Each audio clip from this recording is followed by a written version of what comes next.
नाଳ ପାଣିରେ ଗାଧୋଇବା ହେଲା କାଳ। ପାଣିରେ ବୁଡ଼ି ନାବାଳକ ମୃତ୍ୟୁ ହୋଇଥିବା ସୂଚନା ମିଳିଛି।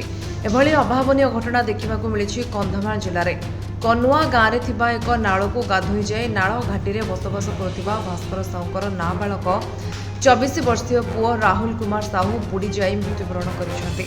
ତେବେ ଏହି ଖବର ସ୍ଥାନୀୟ ଅଞ୍ଚଳରେ ଚାଞ୍ଚଲ୍ୟ ସୃଷ୍ଟି କରିଛି। ପ୍ରତିଦିନ ଭଳି ସାଙ୍ଗସାଥୀ ହୋଇ ଆମ୍ବଖାଲିଆ ନାଳକୁ ରାହୁଲ ଗାଧୋଇ ଯାଇଥିଲା।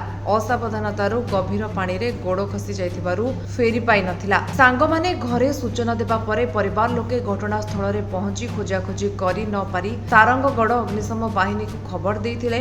ଖବର ପାଇ ଅଗ୍ନିଶମ ବାହିନୀର ହାବିଲଦାର ପଦ୍ମଲୋଚନ ଗୌଡ଼ ଏବଂ ମନମୋହନ ପ୍ରଧାନ, ଫାୟାରମ୍ୟାନ ରମାକାନ୍ତ ପଣ୍ଡା, ଜଗନ୍ନାଥ ବିଶ୍ୱାଳ ଏବଂ ଅପୂର୍ବ ଶବର ଘଟଣାସ୍ଥଳରେ ପହଞ୍ଚି ଖୋଜାଖୋଜି ପରେ ନାବାଳକ ରାହୁଲକୁ ପାଇ ଗୋଷ୍ଠୀ ସ୍ୱାସ୍ଥ୍ୟ କେନ୍ଦ୍ରକୁ ଆଣିଥିଲେ।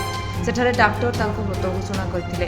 କନୁଆ ଗାଁ ପୁଲିସ ଅପମୃତ୍ୟୁ ମାମଲା ରୁଜୁ କରି ଶବ ବ୍ୟବଚ୍ଛେଦ ପାଇଁ ବାଲିଗୁଡ଼ା ଉପଖଣ୍ଡ ଚିକିତ୍ସାଳୟ ପଠାଇଥିବା ଜଣାପଡ଼ିଛି। ଏପଟେ ଉକ୍ତ ପରିବାର ଅତି ଗରିବ ଶ୍ରେଣୀୟ ହୋଇଥିବାରୁ ବଜାର ପକ୍ଷରୁ ଶୋକ ବ୍ୟକ୍ତ କରି ଶୋକ ସନ୍ତପ୍ତ ପରିବାରକୁ ଅନ୍ତିମ ସଂସ୍କାରର ସମସ୍ତ ଖର୍ଚ୍ଚ ସହାୟତା ପ୍ରଦାନ କରିଥିବା ବେଳେ ସରକାରୀ ସାହାଯ୍ୟ ସହଯୋଗ ପାଇଁ ସାଧାରଣରେ କହିଛନ୍ତି। Bureau report, Biswabani live.